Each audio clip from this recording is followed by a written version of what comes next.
Vazhdojnë përpjekjet për bashkim. Izet Begjitti deklaroi se brenda 7 deri 10 ditëve koalicioni Vlen pritet të shkrihet në një parti të vetme. Saktohen 48 orë para burgim për burrin që rrite gruan që ra nga balkoni. LSDM kërkon dorëheqjen e ministrit të brendshëm.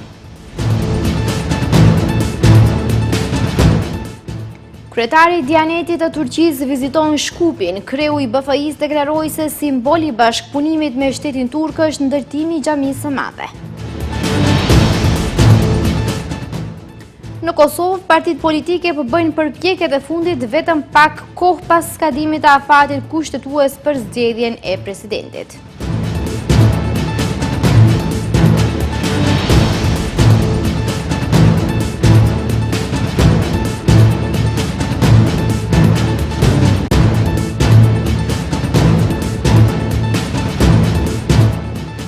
Përshëndetje nderuar shikues dhe mirë se takohemi në lajmet e orës 15:55. Për 7 deri në 10 ditë, partitë politike që përbëjnë koalicionin Vlen do të shkrihen në një parti të vetme. Këtë e deklaroi kryetari i Lëvizjes Demokratike Izet Begjitti, i cili sqaroi se subjekti i vetëm do të përbëjnë Lëvizja përveç tij dhe Lëvizja Besa, Partia Alternative Aleanca për Shqiptarët. Megjithatë nuk precizoi detaje më të sakta se kush do të bëhet kryetari i partisë dhe në çfarë modeli do të formohet kjo parti. Pas shkrirjes së partive të cilët përbëjnë koalicionin Vlen, e njëjta pritet së shpejti të bëhet një parti e vetme. Kështu deklaroi njëri ndër liderët e Vlenit, Izet Begjitti, i cili tha se pas disa ditëve Lëvizja Demokratike, Lëvizja Besa, ASH dhe Alternativa do të funksionojnë edhe ndonjë ditë kështu, pastaj do të shkrihen në një subjekt të vetëm. Megjithatë, se kush do të bëhet kryetari i partisë dhe në çfarë modeli do të formohet kjo parti, Begjitti nuk precizoi detaje më të sakta.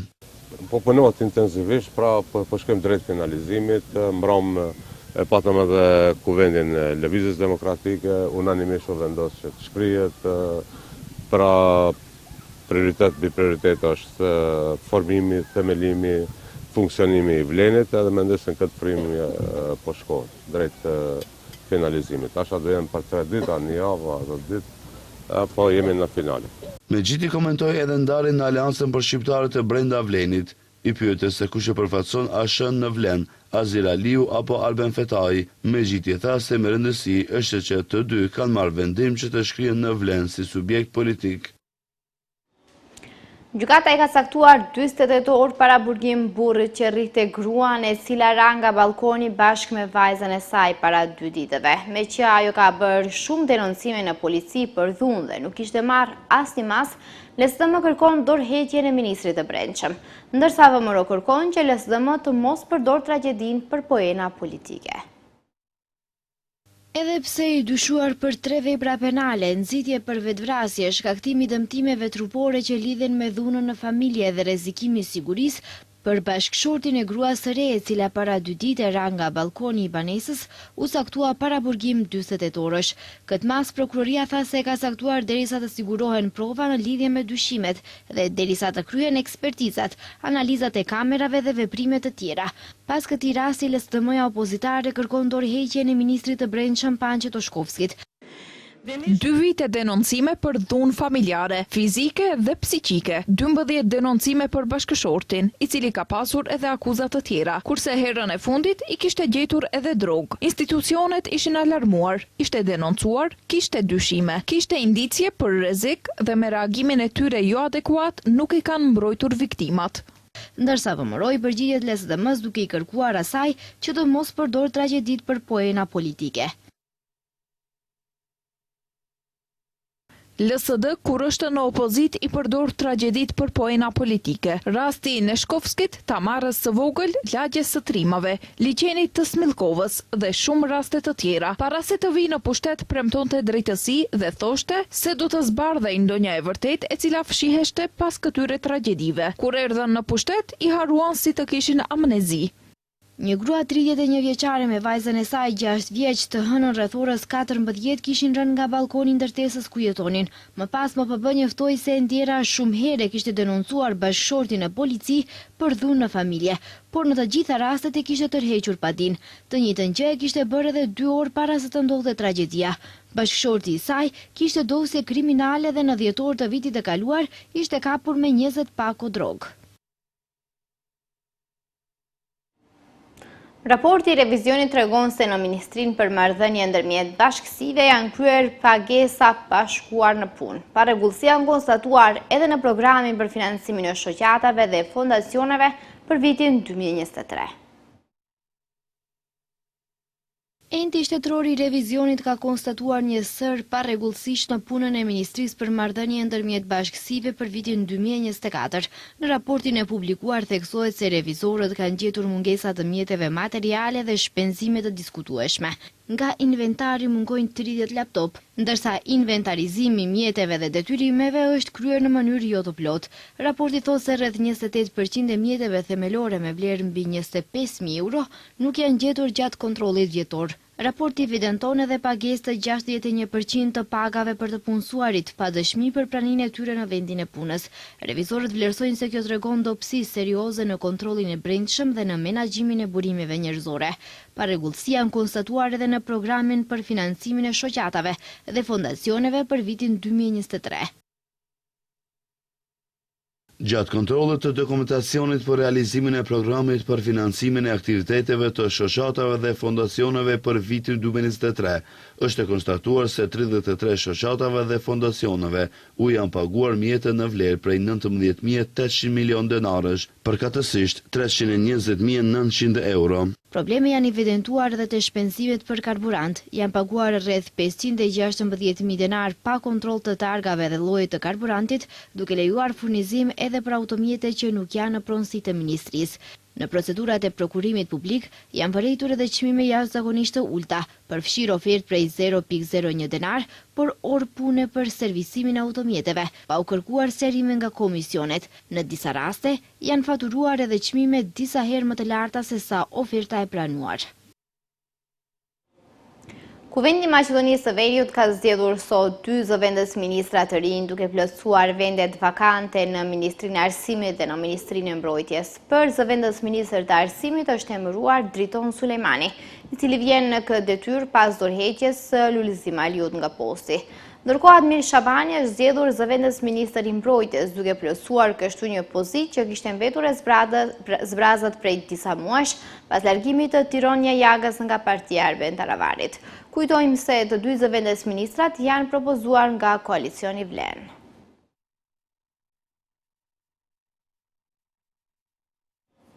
Në kuvend sot ka pasur replika ndërmjet deputetëve për çështjen e thirrjeve antishqiptare. Deputeti i Aleancës për Shqiptarët Halil Snopçe i ka kërkuar ministrit të sportit të sqarojë nëse janë marrë masat e duhura për këtë rast.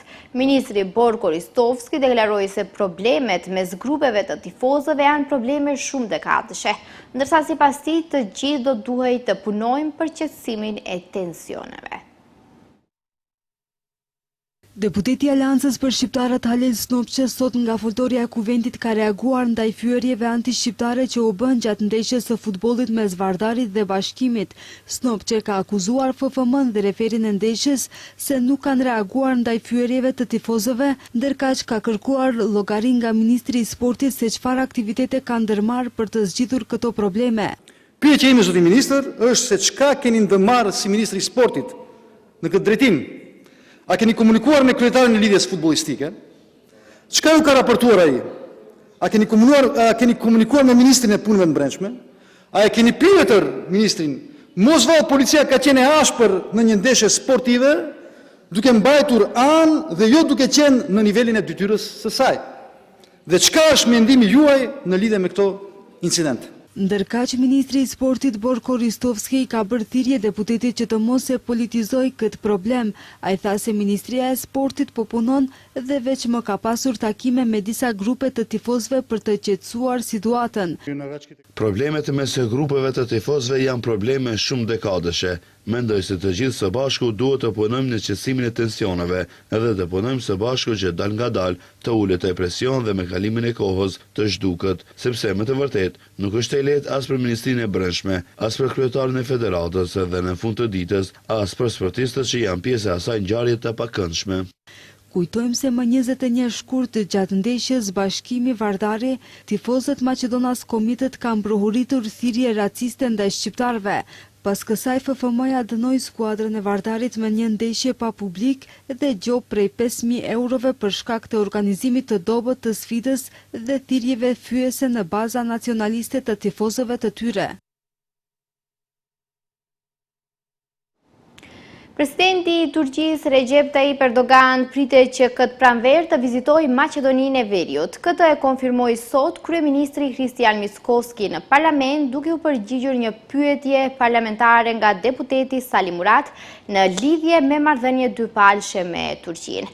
Jam i bindur se ky takim i parë do të vijë shumë shpejt dhe të kemi mundësinë, por edhe nderin të mirëpresim presidentin Recep Tayyip Erdogan në Shkup, theksoi kryeministri Kristian Mickoski. Ne nënshkruam një marrëveshje për zgjerimin e bashkëpunimit dypalësh me Turqinë, diçka që është qëllimi ynë strategjik. Në kuadër të atij partneriteti, kontaktet janë forcuar dhe shumica e kompanive që vijnë tek ne ose investitor potencial nga Turqia në Maqedoni tashmë janë pranuar nga institucionet dhe po fillojmë investimet e tyre ose janë në fazën fillestare, deklaroi Mickoski.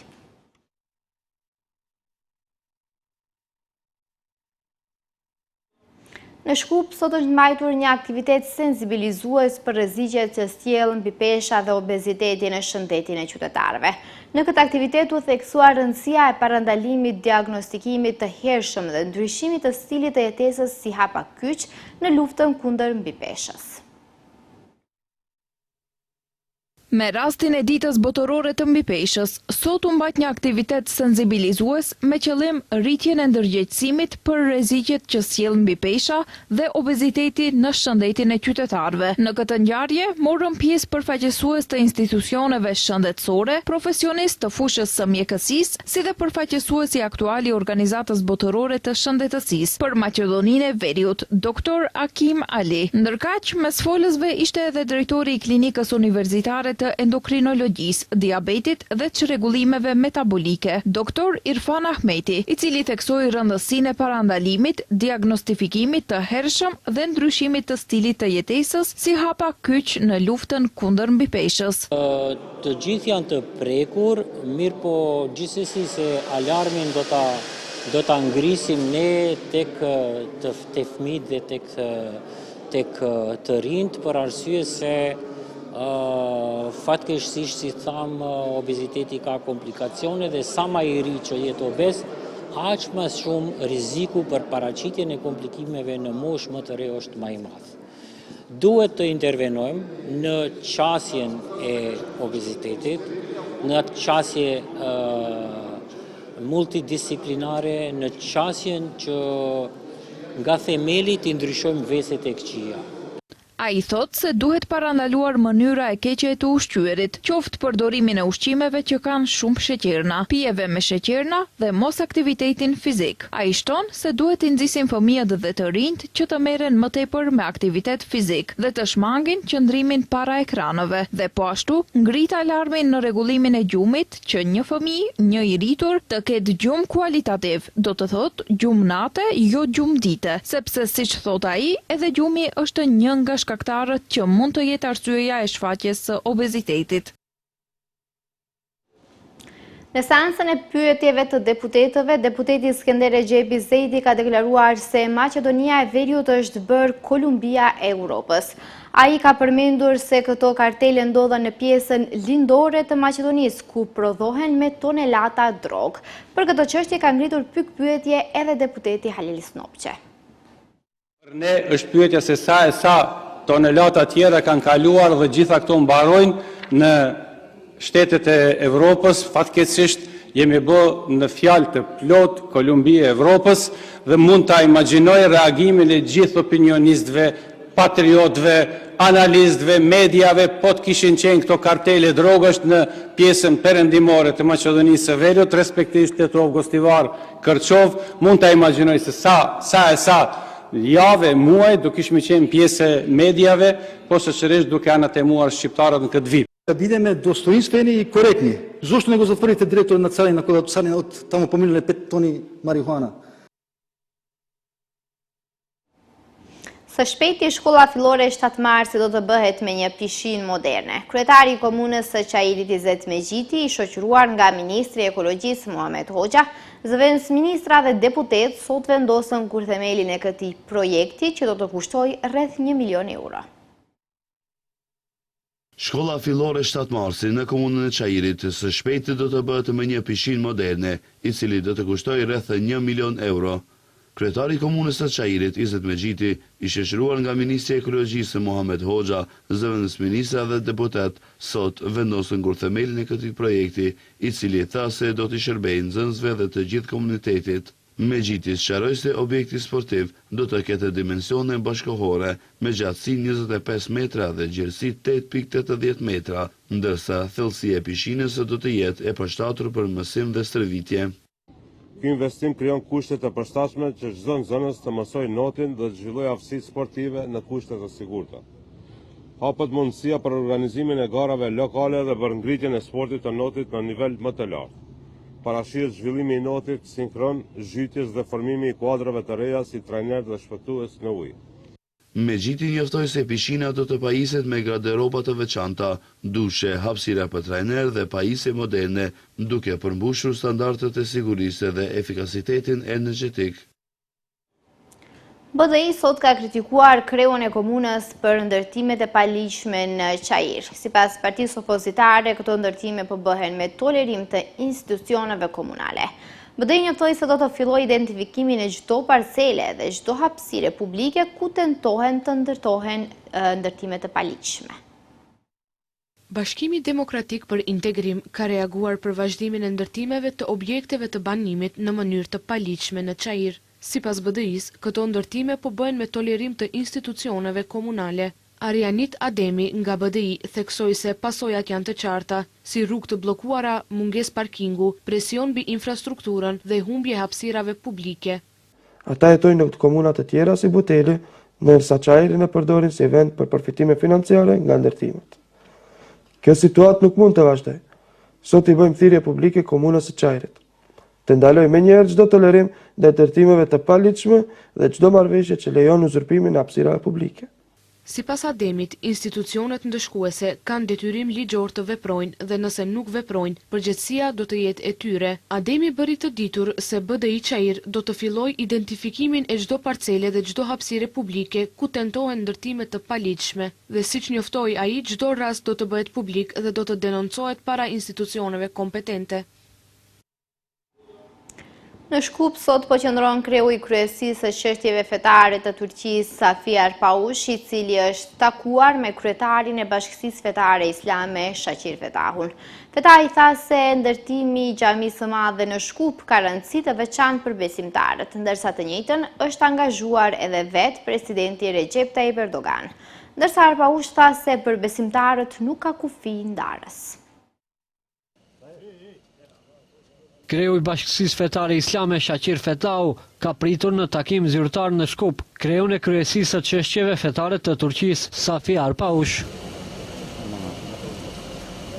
Kreu i Bashkisë Fetare Islame falemderoi Dianetin, po edhe shtetin turk që në vazhdimsi kujdesen për besimtarët, po edhe për xhamit në Shkup. E gjithandej, sipas Fetajit, treguesi marrëdhënieve të mira mes dy vendeve është edhe ndërtimi i xhamisë së madhe në Shkup, të cilën kreu i BFI-s e cilësoi si bukuroshja e shtetit. Fetaj tha se ndërtimi i kësaj xhamie ka rëndësi të veçantë për besimtarët, po edhe për vetë Turqinë, sepse siç tha, për të njëjtën është angazhuar edhe vetë presidenti Recep Tayyip Erdogan. Por simboli më i madh i bashkëpunimit të Republikës së Turqisë, Dianetit dhe institucioneve të saj me vendin ton, me Bashkinë Islame të Maqedonisë, është ne veç ja kemi vënë emrin bukuroshja e shtetit ton, që quhet Xhamia e Madhe e Shkupit, e cila tash është e hapur për besimtarët dhe e kanë prit me një gëzim shumë të madh. Ndërkaq kreu i kryesisë së çështjeve fetare të Turqisë Safi Arpaush tha se për besimtarët nuk ka kufi, ndërsa kujtoi edhe thënien se besimtarët janë vëllezër. E rëndësishme sipas Arpaush është që përveç afërsisë fizike dhe shpirtërore, të përbashkëta ti kemi edhe mendimet, punët dhe projektet. Tha se është hera e parë që vjen në Shkup, por kujtoi se Turqia dhe Dianeti janë në shërbim të besimtarëve në të gjithë botën. Është hera e parë që vi në Shkup. Në fund të këtij muaji do të kemi edhe një mbledhje dhe një program këtu në Shkup dhe shpresoj që më pas do të takohemi edhe më shpesh. Ne jo vetëm në Maqedoni, por edhe në Afrikë, Azi, Ballkan, Europë, ku ka musliman të punojmë, ku ka nevojë më së shumti. Ne u ndihmojmë edhe nxënësve edhe në vendlinjen e tyre, por kemi edhe bursa që nxënësit i marrin të studiojnë edhe në Turqi dhe i ndihmojmë në çdo aspekt. Ndryshe para se të vinte në Maqedoninë e Veriut, Arpaush vizitoi edhe Kosovën, ndërkaq kreu i Bashkisë Fetare Islame Shaqir Fetai njoftoi se me iniciativë të Dianetit të Turqisë, samiti i Ballkanit të liderëve fetar do të zhvillohet në Shkup.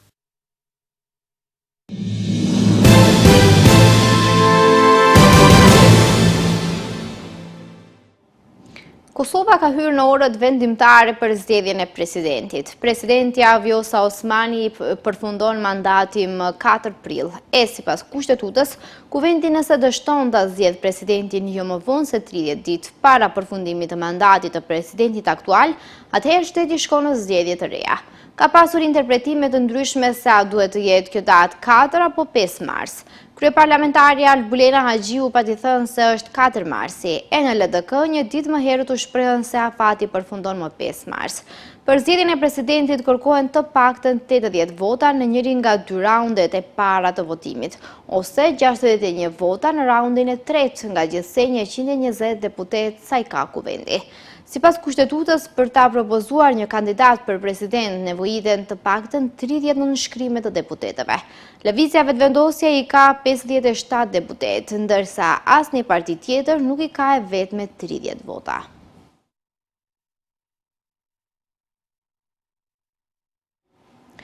Tensionet janë përshkallëzuar në të gjithë rajonin e lindjes së mesme, që kur SBA-ja dhe Izraeli nisën sulme në shkallë të gjerë ndaj Iranit.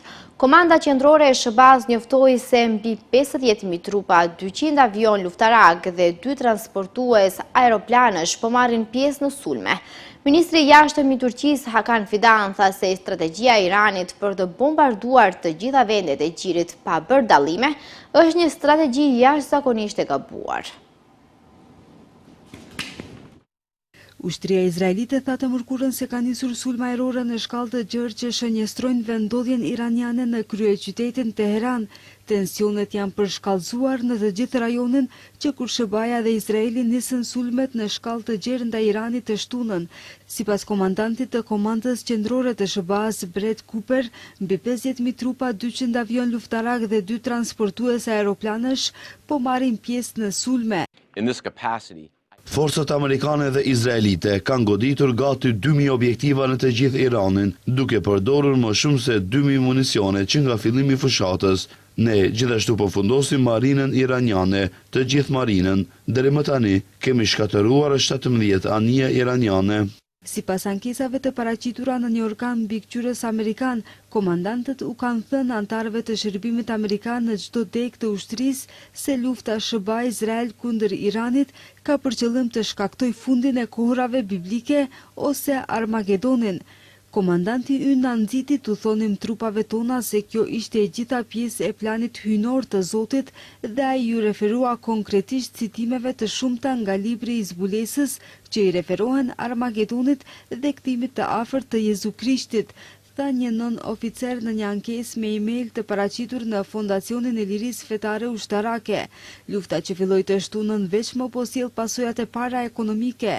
Korpusi i Gardës Revolucionare Islamike të Iranit tha të hënën se ngushtica e Hormuzit është mbyllur për tranzit dhe paralajmëroi se anije që përpiqen të kalojnë do të sulmohen. Kjo ka bërë që çmimi i gazit evropian të rritet më shumë se 100%.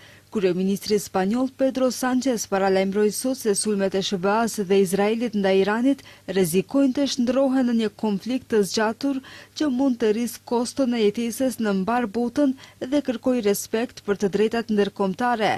Sánchez kërkoi që të gjithë palët e përfshira të japin fund dhunës. Con certeza que pasará ahora. Ne jemi kundër kësaj katastrofe, qeveritë duhet të jenë këtu për të përmirësuar jetën e njerëzve, jo për të përkeqësuar ato.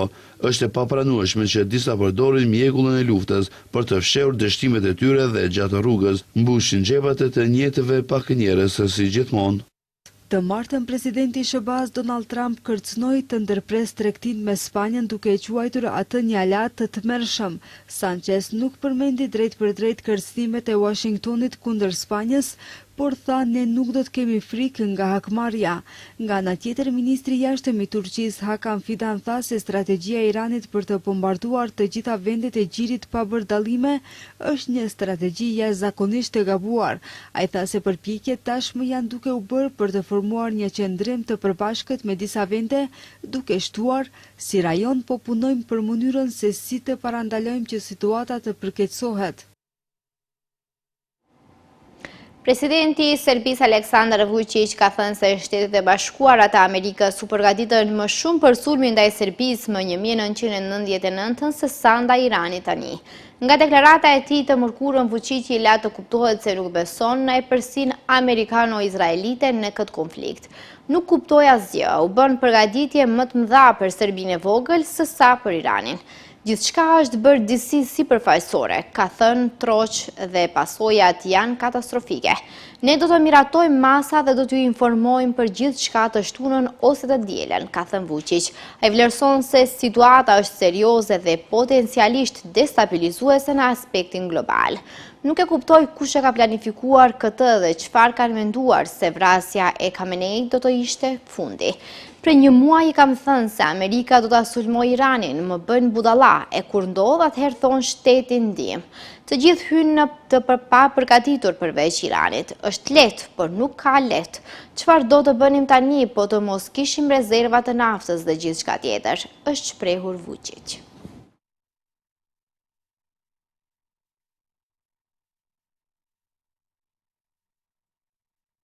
Shikues të nderuar, këtu është fundi i lajmeve, ndërsa unë ju lë në shoqërimin e programit të Ramazanit. Mirupafshim.